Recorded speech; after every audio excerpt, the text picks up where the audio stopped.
afternoon on this Thursday. It is the 5th of June. I'm Yuna Naufal. These are today's headlines.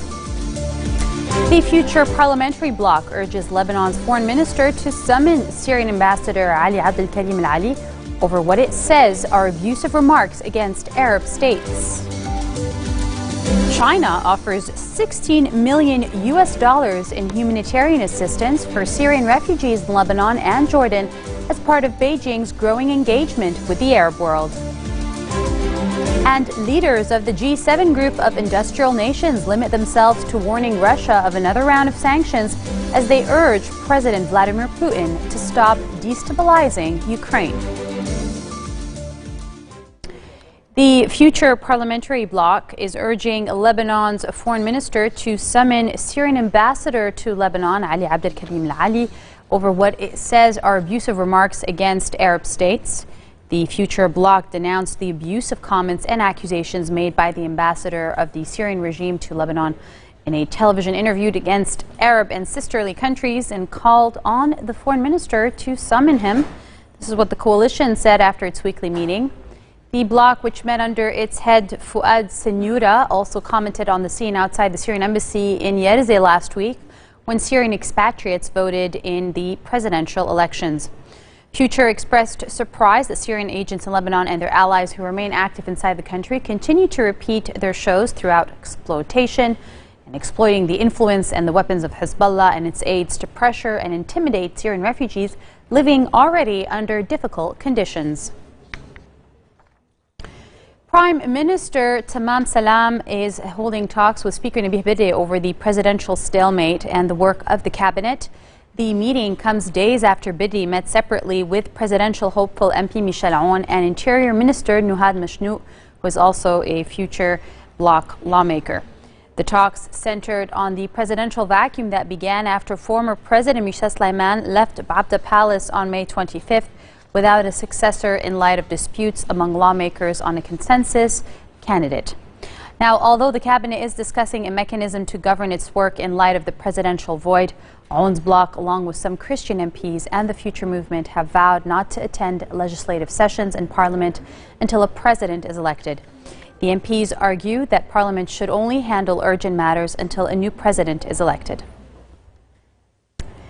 Speaker Nabih Berri urged the United States to play a fair and balanced role in managing the dispute between Lebanon and Israel over the two countries' exclusive economic zone. According to As-Safid, Berri called on U.S. Secretary of State John Kerry while he was visiting Lebanon during a meeting between the two officials to seek out and carry a balanced role between Lebanon and Israel if the U.S. was interested to become an investor in Lebanese offshore oil in the future. Now, this came in light of the short visit carried out by Kerry. He is the first Secretary of State to come to Lebanon in 5 years. I have to say that the current political stalemate here in Lebanon is deeply troubling. It's unfortunate that the Parliament did not elect a president on schedule, as the Lebanese constitution requires. And now it is far more important for the vacancy to be filled so that the people of Lebanon can reap the benefits of a fully constituted, fully empowered government. That is important for Lebanon. It's also important for the region. It's important for those who support Lebanon. The elections are non-elections. The elections are a great big zero. They're meaningless. And they're meaningless because you can't have an election where millions of your people don't even have an ability to vote, where they don't have an ability to contest the election, and they have no choice. So nothing has changed between the day before the election and the day after. Nothing. Today I am pleased to announce, on behalf of the American people and on behalf of President Obama, another $290 million in humanitarian assistance for those affected by the conflict, both inside Syria and the communities throughout the region where they have taken refuge.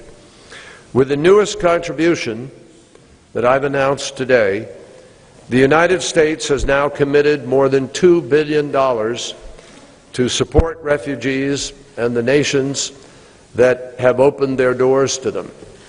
As we said, based on what we know now about the composition of this technocratic government, which has no ministers affiliated with Hamas and is committed to the principles that I described. We will work with it as we need to, as is appropriate. Now, the U.S. Embassy revealed that Washington is providing more than $51 million to the World Food Program and non-governmental organizations in Lebanon. This is the highest amount in terms of assistance provided to countries neighboring Syria. In a series of tweets on Twitter, the embassy said the U.S. is committed to delivering humanitarian assistance to Syrians through the UN Broad Network, no matter where they reside or have sought refuge. It said in one tweet that the U.S. assistance in Lebanon includes food aid, protection, shelter, water, and sanitation in host communities, education programs, and other programs to prevent gender-based violence. Secretary of State John Kerry's announcement during the visit to Beirut of $290 million, as you just heard, is aid for UN agencies, rose total humanitarian assistance since the beginning of the Syrian crisis to more than $2 billion as of yet. China is offering $16 million in humanitarian assistance for Syrian refugees in Lebanon and Jordan as part of Beijing's growing engagement with the Arab world. The assistance will go to displaced Syrians sheltering in neighboring countries, including Jordan and Lebanon, according to President Xi Jinping, who was quoted as saying this by the official Xinhua news agency. More than 2.7 million Syrian refugees have been scattered across the region by the three-year uprising against the rule of President Bashar al-Assad that has devastated the country. Lebanon is home now to 4.5 million people and is struggling to cope with the presence of more than 1 million Syrian and Palestinian refugees, almost half of its population. Xi made the aid announcement in remarks to Arab delegates to the 6th ministerial meeting of the China-Arab States Cooperation Forum in Beijing, an event underscoring China's burgeoning ties with the region.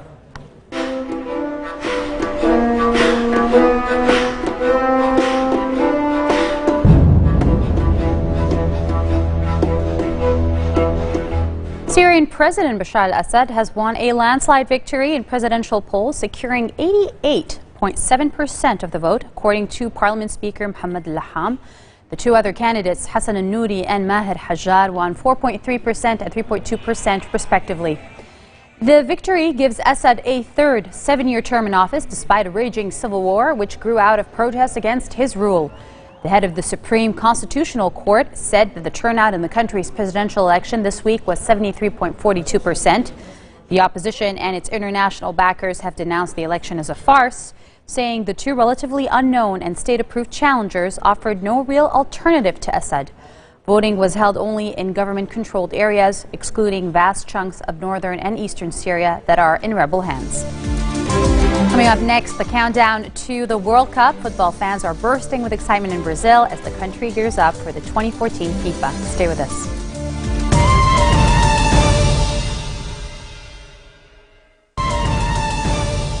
Welcome back. 500 al-Qaeda militants and 40 soldiers have been killed since the military launched an offensive against the group in April, according to Yemeni army spokesman Colonel Saeed al-Faqih. Yemen's military mounted a campaign in the south of the country to try to crush the Islamist group that has killed hundreds of people. And in response, the militants have stepped up attacks on government facilities after being driven out of strongholds in the southern Shabwa and Abyan provinces. They have fled to the desert and the mountains from where they have been attacking army and government targets. Militants from al-Qaeda and the Arabian Peninsula and allies in its local Ansar al-Sharia affiliate fled to the mountains in the south in 2012 after Yemen's army, backed by the United States, drove them out of cities they had seized in 2011. Israeli plans to build 1,500 new cellular homes in response to the formation of a Palestinian government backed by Hamas sparked angry demands from its leaders for serious action from Washington. The plans were unveiled by the Israeli Housing Ministry overnight, just 48 hours after the swearing in of the Palestinian Unity Government of technocrats backed by Israel's Islamist arch-nemesis. Of the new homes, 400 will be in Israeli annexed East Jerusalem and 1,109 elsewhere in the occupied West Bank. The Housing Ministry described the settlement push as a fitting Zionist response to the new Palestinian cabinet, which Israel has vowed to boycott, even though both the EU and the United States have expressed readiness to work with it. This announcement came after the new Palestinian government took office on Monday, ending 7 years of rival administrations in the West Bank and in the Gaza Strip. Now, at least 4 people have been killed and 32 injured during sporadic fighting in the Iraqi city of Samarra after armed men took control of several districts. Government forces in the city said they believed the men were members of the Islamic State of Iraq and the Levant, and the group the army was sending in reinforcements to face them. They said the fighting was ongoing and that government warplanes were attacking rebel positions in the city, which lies 125 kilometers north of Baghdad. ISIL, as it is known, which grew from the remnants of a now disbanded al-Qaeda allied group, has been strengthened by involvement in the war in Syria and now holds part of the city of Fallujah, just 65 kilometers from Baghdad. Leaders of the G7 group of industrial nations have limited themselves to warning Russia of another round of sanctions as they urge President Vladimir Putin to stop destabilizing Ukraine. On the first day of the group's summit in Brussels, the bloc said that Putin must pull Russian troops back from his country's border with Ukraine and stem the pro-Russian uprising in the east of the country. However, Angela Merkel, the German chancellor, said that further sanctions would take effect only if there had been no progress whatsoever. Meanwhile, Putin reached out a hand towards dialogue despite being banned from the summit following Russia's annexation of Crimea in March, saying that he was ready to meet Ukraine's president-elect Petro Poroshenko and U.S. President Barack Obama. Obama has shown no signs of wanting a meeting with Putin, despite the fact that both leaders will be in France's Normandy to mark the 70th anniversary of the World War II D-Day landing in Europe. Now, he claims to have saved hundreds of thousands of marriages, but John Gray, the author of Men Are From Mars, Women Are From Venus, is worried by where relationships are going, notably online. Free internet porn, he says, is like taking heroin, while online cheating websites can also lead to sexual addiction. Gray said his books, who include the original 1992 classic, have been published in 50 languages and sold 50 million copies. And he's also worried about feminism, which he blames for spiking divorce rates. He says there's a reason why there's so much divorce is that feminism promotes independence in women. Now, I'm very happy for women to find greater independence, but when you go too far in that direction, then who's at home? The 62-year-old, who says he has saved at least hundreds of thousands of marriages over the last 2 decades, meanwhile was ambivalent about the impact of technology on relationships. Football fans are bursting with excitement in Brazil as the country gears up for the upcoming 2014 FIFA World Cup, which is scheduled for June 12th to July 13th. On the world-renowned Copacabana beach located in southern Rio de Janeiro, the FIFA Fan Fest site is under construction and is expected to be completed before the opening ceremony on June 2nd of the tournament. FIFA represents the International Federation of Football Associations, football's world governing body, and the Fan Fest sites are specially located and they're offered by host cities to fans for watching games together. And each of Brazil's 12 host cities has allocated such places for football fans. On the beach, they can not only watch the games live, but also enjoy live performances by more than 1,000 Brazilian artists. Those are your headlines for today. Let me remind you of them, actually. The Future Parliamentary Bloc urges Lebanon's foreign minister to summon Syrian ambassador Ali Abdel Karim Ali over what it said are abusive remarks against Arab states.